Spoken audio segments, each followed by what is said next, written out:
But I know you specifically take umbrage with one individual No, I don't specifically. take umbrage with nobody but the truth. But you do got funk with one individual though. I don't have funk with nobody. Oh, gee. No. Let me tell you. No, y'all look bruh. at it. You ain't never heard me say I got funk with nobody. He went to jail, and in fact, Marv, get the transcripts. We're gonna read them off right now, young player. They right in my bag. We're the main race that uses social media to fuck over each other. You know what I mean? We get in social media, we air out each other, we down each other, we try to. So what do you think that's attributed to? Like, why do we do that? Why we don't see white Hollywood or white influencers doing because they don't need the money. This is a cheap hustle, man. They'll let anybody on here. I see a guy that be on everything where everybody thinking, oh, he talking, but all he doing is being a male hoe, like being a renegade bitch without a pimp, to where they put him on there because they can't get guests. Yeah. So they'll put one guy on here where he'll say something crazy. They get their sound bites and likes and ain't even talking about saving nobody's life. So that to me is pimping by proximity. Yeah. So the individual that you're talking about, which we know who you're talking No, about. I'm not. No, it's just a whole lot of. Yeah. But I know you specifically take umbrage with one individual. No, I don't specifically. take umbrage with nobody but the truth. But you do got funk with one individual though. I don't have funk with nobody. Oh, gee. No. Let me tell you. No, y'all look at it. You ain't never heard me say I got funk with nobody. So that's lingo. When I say funk, like I said, umbrage at first, you take issue with how dude do what he do. No, I take issue with anybody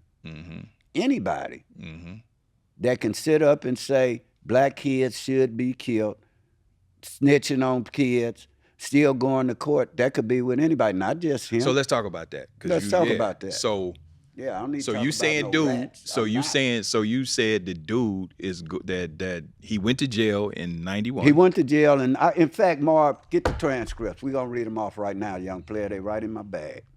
I'll go get them later on, and we'll come back.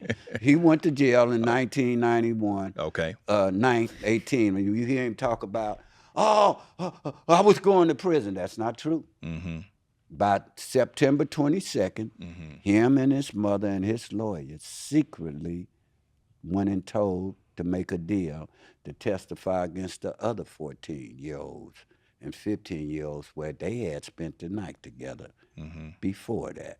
They all knew what they were doing. Charleston White got caught first. He took them to the gun. He told them where everybody was at. He even went so far as to try to tell them about a burglary they did to get them another case. So that shit about he was going to prison, that's not true.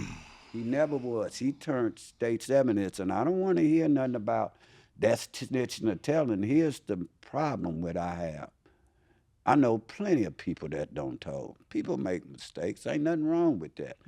But when you have a key to somebody's room where he told and got them locked up, and now at 45 years old, you still going to the parole board hearing to tell them to keep him in jail? Yeah, so what is that about? That doesn't make sense to me. What the hell is that That's about? That's a sadist and a predator. Yeah. What would you go? Because he was a co-defendant. He committed this crime with this guy. And he told on everybody. He go to prison, and he's still keeping him in prison. To this day, he go where the man been eligible to go to parole to get out. And like somebody, I don't know what y'all call it, but when you lock somebody up in a cell or something, and you can keep that man locked in there, that's kidnapping, abduction. That's not right. And the victim's family even said that they was okay with him getting parole. That's Sherry Blood. That's the victim, Michael Levy. Charleston White is a fake, man. He ain't did nothing. All you hear, ask him about the school in Memphis. I dare any of y'all to say, what's the name of the school? Careless listeners don't listen. He never say the school. You know why? He's up on an investigation for messing with a child. I got the video where we recorded it. And it's another one. He's never done nothing for nobody. He sit and he meet people and he talk bad about them, and y'all talk about what other people say, but y'all don't hold yourselves up responsible and accountable for the things other people say. So let me ask you, bro, because I know you initially his introduction to LA was through you. He right? came to me. He came to you, Mm-hmm. right? What was your impression of him initially? Nothing. A lot of people come, but he wasn't nothing. I just embrace him. Yeah. You know, I don't gangbang. I'm just an all right guy. But when you messing with me, you know you're in pretty good hands. So he came to meet me where I got the video where he say, Melvin, I just had to come meet you. So I put him on shows where he talk. I usually hold an annual event for Tookie on his anniversary, his birthday and his execution, both of them in December. I got him on there with what you call him that used to do street gangs, Alex Alonso. Then I had him in there. He'd say, oh, I met Althea Moses and she told me to leave him alone. That's a lie. I introduced him to Althea Moses, and he wrote with me a curriculum. See, one thing that people need to understand on this internet that they don't really know, you can lie on here about somebody and not get sued because you're public. Real shit. So everything he say about me is a lie. Everything. But that's what he do. Yeah. He did boss talk, mother like that, his wife. Nah. You talking about Miss Jamaica? Yeah, he called her a bitch. In fact, I don't even see how he with Kanye West, where he said he'll rape and defile Kim Kardashian and kill his kids, but he up here with his buster ass. He don't represent L.A. He don't represent shit. LeBron James, none of them have anything to do where they gonna change the safety in these streets. Speaking of that, so you being in the system and working in the community, you actually have your name on some legislation, you changed some shit around here. I right? read a law in 2000 called the California Three Strikes Initiative. You have to have a political action. This go a good example about how people can say something, then you ask them. I hear people, oh, I wrote a law. Well, what is required to write that law? He won't be able to tell you. Y'all watching a fake. This is gonna be the worst scandal since Milli Vanilli. And they won an Oscar. Shit. So I wrote a law. Hold on, I'm gonna get you, young player. I got you. Like Memorex. So anyway, in 2000, I also wrote a book in 1997, 98 called The New Slave Ship, Three Strikes You In, where I predicted mass incarceration, because most people don't know I'm the first one in the history to ever get out up under the California Three Strikes law on a reversal. Okay. 1997. So when I was on the level 4 yard, the brothers there said, don't forget me, man. Don't forget us. So I did what I can.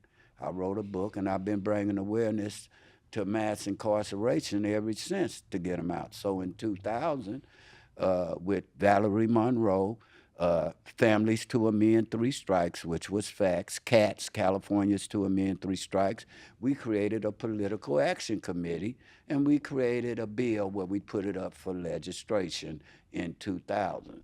So, yes, I've spoken at the Senate. Then I used to have a radio show back in 2000 in Washington, D.C. Right. And I used to work with the death penalty focus out there. So it's a lot of things we've been doing to give back awareness and write laws. I've spoken at the Rayburn Building, that's Congress. I've spoken on C-SPAN, that's the Senate. I've been to all that. Yeah. Black colleges, most of this stuff is not new to me. Yeah, so I'm curious. I know you did, like you said, you did a substantial amount of time in prison. What did you learn when you were in prison? To mind my business. Okay. And another thing about this shit, when you done time in prison, men have disagreements. Right. All the time. But they learn to walk away. Yep. But on the streets, when they have a disagreement, once again, their pride get in the way. Yep.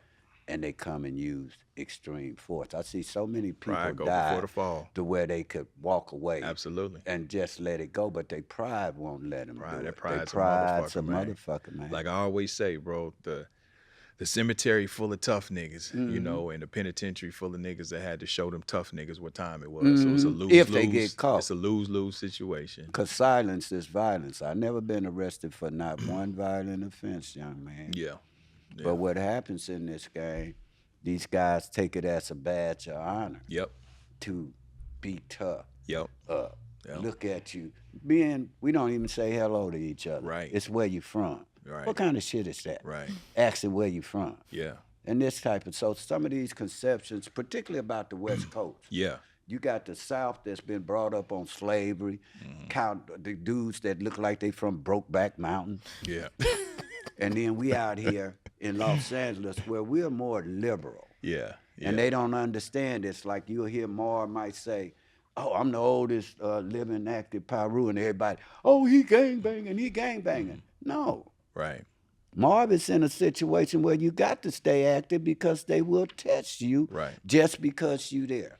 Yeah. So what am I gonna do? Either I'm gonna stay in the house or I'm gonna carry me a pistol because you got them that can control guns where they can carry them. But what I'm gonna look like being out in a field where they carrying weapons and I'm coming with a bow and arrow. Yeah. So that misconception is really messed up. And another thing, when you hear them say, oh, I'm from the 60s, I'm from the 80s, I'm from here. Another misconception, because LA is so big, you don't have like Hancock Park, none of that. Everything, when you say we have numbers, 1st to 200, and you'll know, oh, I stay in the 20s. Okay, right off Adams. Oh, I stay on 83rd.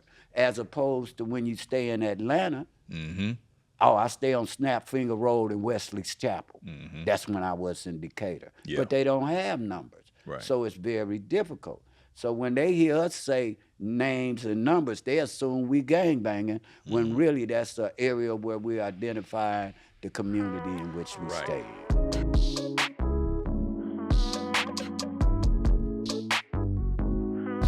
I'm holding court, standing trial. Why ain't I see you round back when I was down? Karma's on the way. What goes around comes around. Karma's on the way. There's nothing you could do now. You gotta pay.